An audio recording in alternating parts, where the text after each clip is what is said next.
for the planning officers of all the local government units at the municipal and provincial levels in the Yolanda Corridor. Finally, we shall document our experiences as a basis for formulating best practices in disaster management, risk reduction, and planning in a policy forum that will immediately follow my report. In the past 12 months, one of my most important realizations is that though the road ahead is full of pitfalls and blind corners, our journey is also one of hope and change.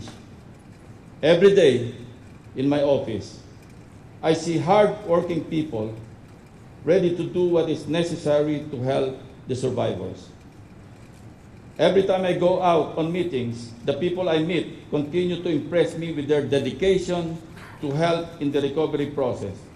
Every time I visit an affected municipality or barangay, I am immediately aware of the desire of the survivors to stand on their own and the grim determination and political will of the local executives to uplift the lives of the typhoon survivors among their constituents. I've heard the line, "Don't give us houses, give us livelihood so we can rebuild our lives," so many times that it has convinced me that the human spirit has triumphed. This gives me a lot of hope that in the coming months, you and I will see further improvement in the lives of the survivors. As a common refrain, bad things do happen in the world, like war, natural disasters, disease. But out of those situations always arise stories of ordinary people doing extraordinary things. Let us learn from the list of our brethren.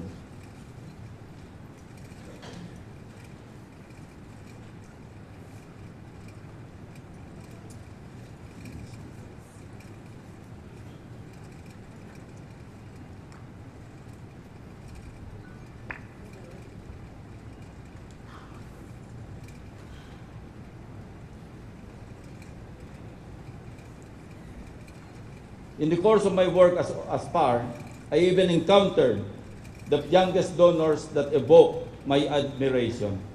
Malaya and Tala David, 10 and 13 years old, respectively.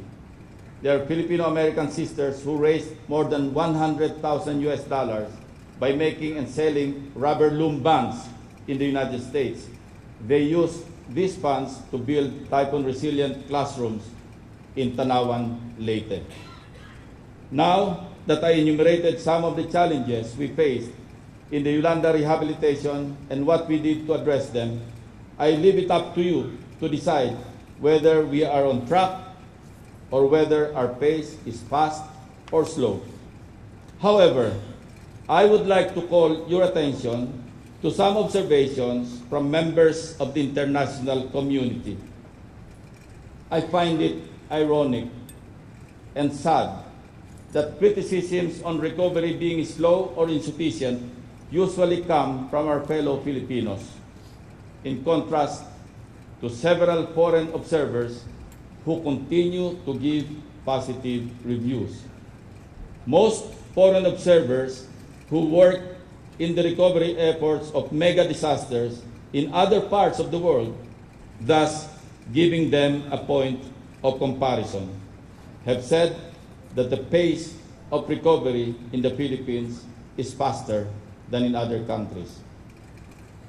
In comparing the progress of Philippine rehabilitation to those of other countries, we can use criteria such as the kind of mega disaster which struck the country's populace, the extent of damages, long-term recovery time.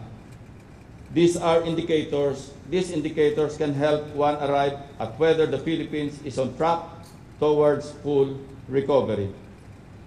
Consensus points to Japan as the most disaster-ready nation.